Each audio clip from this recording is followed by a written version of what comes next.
The dog was growling at the baby every night. When the parents realized why, they almost fainted. Enjoy watching. Please support us with a like and subscribe to our channel. There are many new stories ahead. The snowflakes were covering the car windscreen. The windshield wipers kept clearing it off. The engine was noisy, and the heater was warming pleasantly. There was a baby's cry. "Why is he crying again?"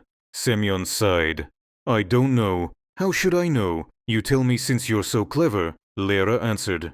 "I didn't say I was clever. Semyon turned onto a country road. Just?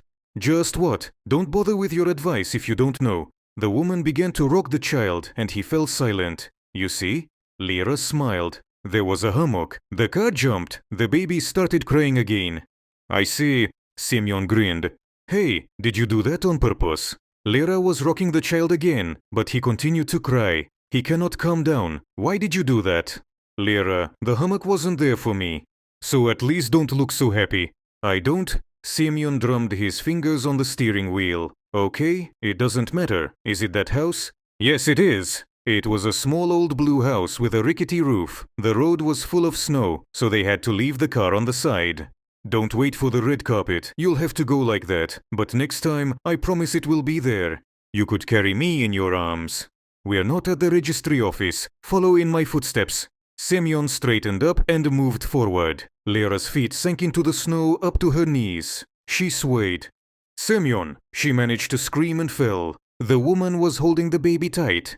"Are you going to help me?" Lera shouted, spitting the snow. "I'm coming." Semyon clumsily tried to lift his wife. "Don't lift me, take Sasha." Lera sighed. Semyon took the child in his arms and looked expectantly at his wife.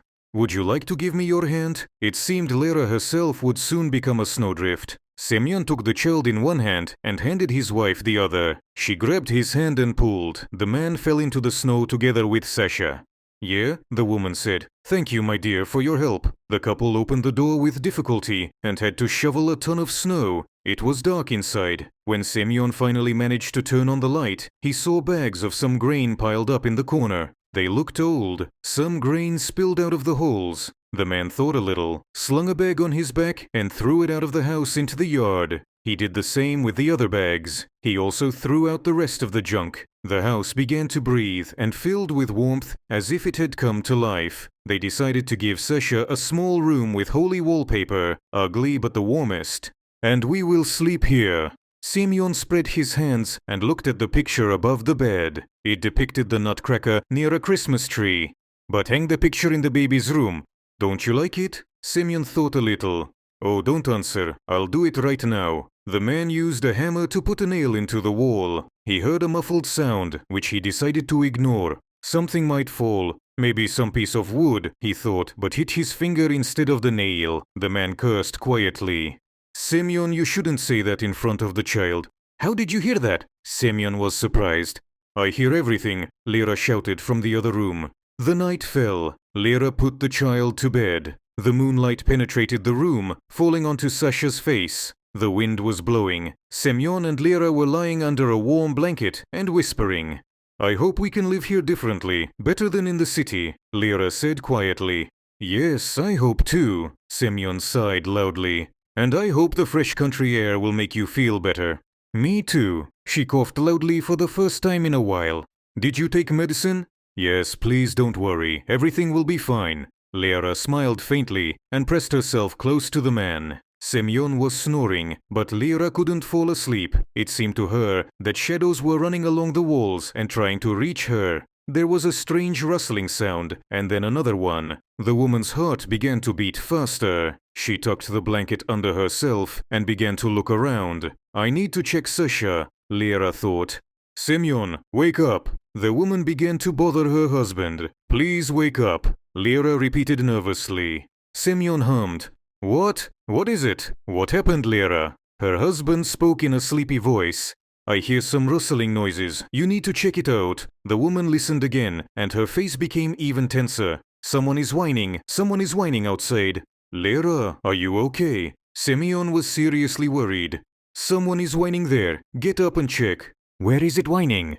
"On the street, and I'll go to Sasha and sit with him. I worry about him." Semyon went downstairs, unlocked the door, and shined a flashlight. There was a dog, an ordinary brown mongrel. It was whining pitifully. "You're cold, poor buddy. Come on in." Semyon moved away and invited the dog to enter. "Don't wait. Come in. We'll warm you up." The dog ran into the house. The snow was falling from its fur and instantly turning into small puddles. It quickly crossed the kitchen, the parents' bedroom, and ended up in the baby's room. The man heard his wife scream. "Semyon!" Lera shouted, displeased. "What is this dog doing next to our child?" Meanwhile, the guy managed to catch up with the purposeful dog and see his wife's face, lifeless and empty, not the same as it was that morning. The disease took away her vitality, and their only hope was in the fresh country air, in nature. "Well, we cannot leave it in the cold. Am I right?" The guy scratched the dog's ear. It stuck out its tongue contentedly and began to breathe heavily. "It's a living creature after all. Isn't it aggressive? Won't it bite Sasha? What if it has rabies? You cannot guarantee anything." The woman stood with her hands on her hips and looked menacingly at her husband. "Maybe we should lock it in the yard to stay safe. If it were aggressive, it would bite me first. Don't talk nonsense." Semyon tapped the dog on the head and looked at his wife. Lera didn't seem angry or irritated. She was tired and worried. "That's not nonsense, Semyon, but do what you want." The woman leaned against the wall. "The dog is your full responsibility. I wouldn't leave it in the house with Sasha."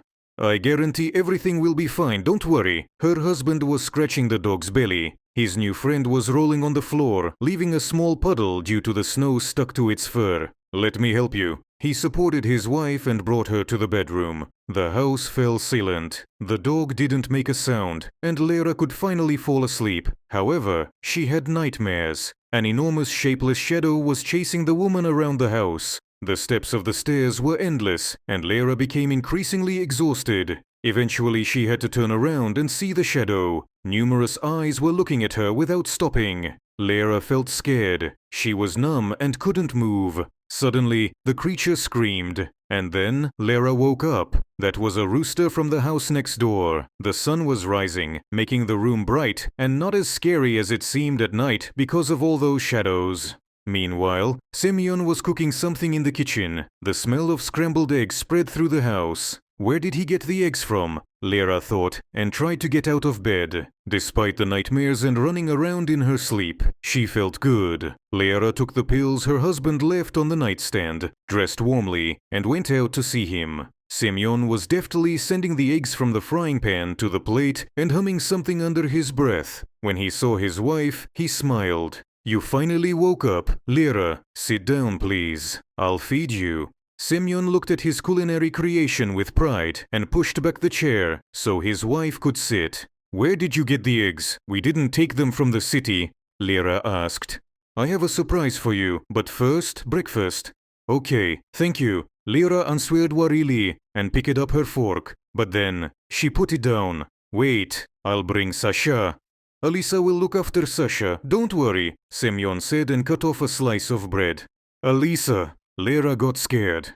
"Oh, he's with Alisa." The man laughed, but Lera's face remained serious, and he continued, "Don't you remember? We adopted the dog yesterday. I named her Alisa in honor of my dear departed grandmother, who lived in a neighboring village with my mother and was looking after me when I was a boy. Just like Alisa is looking after Sasha now." "Couldn't you have said right away who Alisa is?" Lera criticized her husband. "Your mother invited us to visit her. We'll have to get there somehow." "Come on, I didn't do it on purpose." Semyon began to make excuses. "Yeah, we'll visit her, but the scrambled eggs are already getting cold. Let's eat." "I'm eating," Lera said with a full mouth, and drank some warm milk. Then she saw Alisa sitting in the room with Sasha, snoring peacefully after the night. When Lera took Sasha in her arms, the dog immediately woke up and looked at the woman. "What do you want? What are you looking at? That's my child." Lera went to feed Sasha, and the dog followed them. Alisa continued to follow the baby without taking her intelligent eyes off him. When it was over, Lera went to the yard and saw the promised surprise. Who was it? The real chicken. "How and when did you take it?" Lera was surprised. "I went out to smoke and I met our neighbor. He offered milk, eggs and a chicken at half the price they sell in the markets," Semyon answered. "Well, maybe it's sick. Haven't you thought about it? Besides, you promised to quit." Lera pursed her lips. Quit. The chicken is okay. It's a healthy chicken. We ate its eggs today. Semyon sighed. What's wrong with you? The dog and the chicken are fine. You promised to quit smoking for Sasha and for me. Lera coughed again.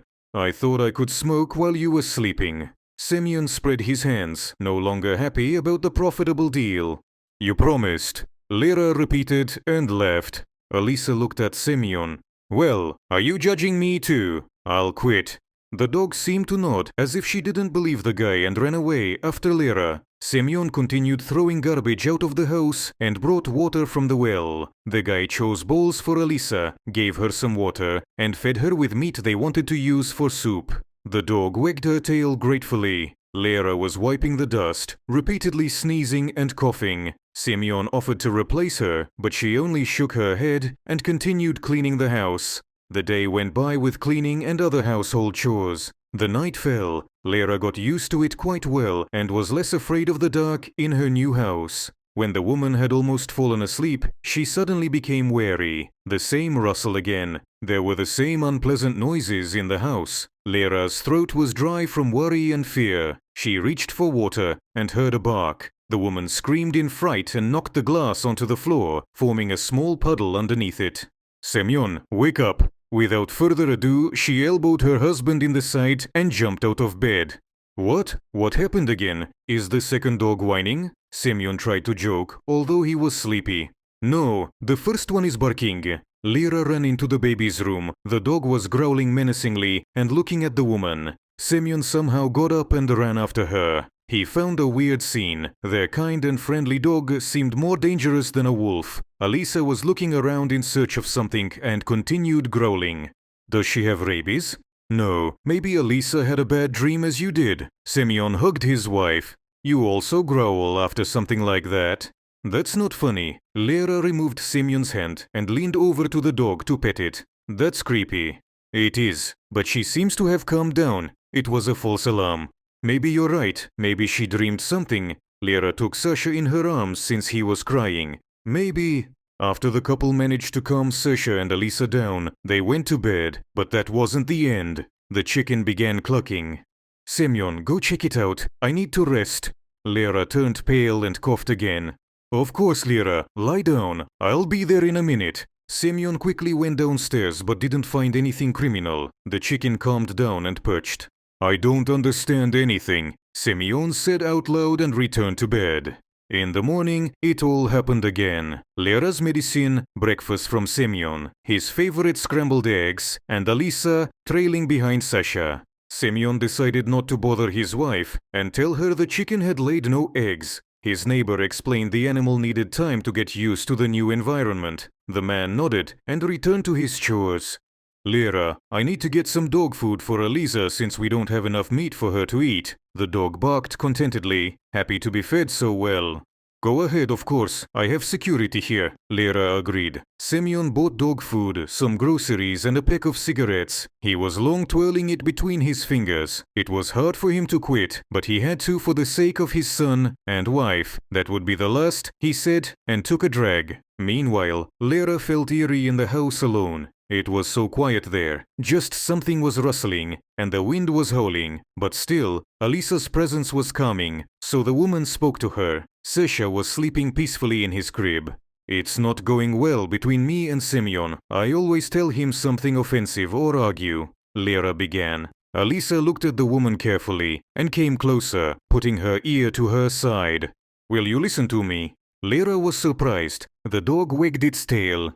Semyon promised to quit smoking. I didn't want to spoil his mood, but one must keep his promises. Lera scratched Alisa behind the ear. Am I right? The dog poked its cold nose into Lera's palm. I could react to his jokes more calmly. I used to like them, but my disease. Lera coughed. Alisa put her front paws on her knees. I feel uneasy, but I'll try to get well and not be so harsh for the sake of Sasha and Semyon. Semyon entered the house, and Lera stopped pouring her soul out to the dog. You smell like smoke, the woman said dryly as soon as her husband approached. Well, I only smoked one. Semyon spread his hands guiltily. Okay, let it be one, Lera said and went to do the laundry. Semyon fed Alisa dog food, lubricated the door hinges to prevent them from squeaking, sealed holes in the house, and decided to start renovating. At night, the events repeated. The dog was barking again. Sasha was crying. Lera and Semyon were no longer getting enough sleep and became gloomy and angry. That happened each night. "What do you mean the chicken doesn't lay eggs?" Lera shouted at her husband. "The neighbor said that's normal." The neighbor said, "He sold it to you." Lera coughed. "And you believe like a fool." "I'm not a fool." "You are." Semyon grabbed his jacket and left. He felt for a pack of cigarettes and nervously lit one. "What's going on? Alisa doesn't let us sleep, and I shouldn't have bought that chicken." Semyon reproached himself. Nothing got better, and one night, something terrible happened. Someone chewed up the chicken. "It's not Alisa." Semyon couldn't believe it. "Who else?" Lera asked. "We feed her." "And then, she'll bite Sasha to death too. Let's look at her mouth. If we find something and I'm right, we'll send her to your mother." Lera screamed and coughed loudly. "Okay, you'll see I'm right." Unfortunately, Semyon was wrong. There was blood on Alisa's mouth and teeth. Besides, there was a small scar on her face, apparently from a chicken beak. "I told you," Lera said tiredly and swayed. "And besides, she doesn't let us sleep. She's nothing but problems. You take the dog to your mother, and I'll take a sleeping pill before bed. I'm getting worse without sleep." "Fine," Semyon said. The man tried to push the dog into the car, but she desperately resisted. She was whining, barking, and eager to return to the house. "Why are you so worried? I'm not going to euthanize you. You will live with my mother. It's good there. Just be nice." Semyon reassured Alisa, but she didn't give in to persuasion. "Please stop it, otherwise I'll spend the whole day with you, and I still have things to do." Somehow or other, the man pushed Alisa into the salon, but she continued barking furiously. "I don't want to take you anywhere, but you don't let us sleep. That's no good," the man shouted, and the dog fell silent. "Don't be offended, I have to do that." Semyon agreed with his mother. She would look after Alisa. He promised they would try to take her back, but Lera's health and her safe sleep were more important at the moment. The poor dog was chasing the car until she finally stopped. "My heart is breaking," Semyon said out loud. The day went by without any joy. Lera hardly spoke to Semyon. The man kept leaving the house to have a smoke. "Listen, Semyon, if you want to smoke, at least walk somewhere. That will be healthier." Lera looked very pale. "Okay," the man blurted out and walked away aimlessly. Finally the night fell. Lera took a sleeping pill and fell asleep. Sasha was sleeping in the nursery. The long-awaited silence. It would be good to sleep, but Semyon kept turning from side to side. Something was bothering him. He wanted to smoke another cigarette. The man felt quite restless. "But I promised to quit. What's wrong with me?" Semyon thought. He reached for the sleeping pills, but changed his mind. He quietly got out of bed and got dressed. Behind the silence, he could hear some rustling sounds. That's what Lera was talking about. The wind is probably blowing, and something is rustling in the house. I'll check tomorrow.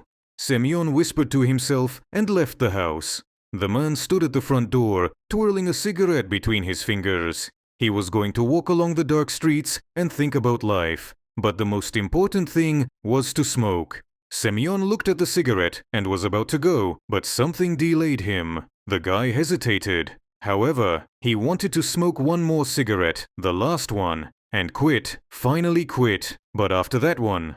"Oh, Semyon, but you promised." The man crushed the pack in his fist and angrily threw it to the ground. He stamped his foot on it, then again and again. He opened the door and wanted to come in, but heard a loud barking behind his back. Before Semyon turned around, something slipped like a shadow between his legs. When he finally saw it, he realized Alisa ran into the house. She was barking loudly from the nursery and then abruptly fell silent. Sasha kept crying and crying until he stopped too. The man was out of breath. Despite the sleeping pill, Lera got up, although that wasn't easy. They ran to Sasha. The parents' hearts were pounding, hammers were beating in their temples, and their legs were jelly. Their faces turned pale. They both thought a disaster had happened. What would they do if something happened to Sasha? There was something in Alisa's mouth. The dog was growling, but quietly and angrily. The baby's blanket was lying on the floor, torn. Lera almost fainted. She somehow managed to stay, although a chair would have been nice. She looked into the crib and saw Sasha. He was quietly watching what was happening. When their eyes finally met, he burst out crying. Semyon came to Alisa and saw what she was squeezing between her teeth. A long hairless tail was hanging from the dog's mouth, and the owner of that tail was an enormous grey rat. It was fat and very creepy, but lifeless. Alisa did it. She protected their son. She was his guardian angel. "Your grandmother came down from heaven to protect our son," Lera said and crossed herself. Forgive me. I shouldn't have sent you away. If you hadn't returned, no one would protect my Sasha. Thank you, Alisa. Thank you." The dog spat out the remains of the dead animal, and Semyon got rid of it at that very moment, unable to look at it any longer. After what happened, they decided to keep Alisa with them. She continued to protect Sasha in every possible way. When he grew up and got stuck in a hole, she brought help, and that wasn't her only feat. Alisa always helped the boy, protecting him from bullies and other dogs. Semyon quit smoking after that. He kept thinking about what would have happened if he had just left and not opened the door to Alisa. He could have made a fatal mistake. The man was happy fate decreed otherwise. Lera soon began to recover. She managed to find a good doctor who prescribed the right medicine, and the fresh air still helped. And then the woman got pregnant again. After Semyon brought her from the hospital, Lera saw the red carpet leading to the house with Sasha and Alisa at the door. "You're such a joker, Semyon," she said, and laughed loudly. "I promised you," the man said, and took his wife in his arms. Believe it or not, this story happened in one village. I hope you liked it, and if you want more, please stay. I promise you will have fun. See you!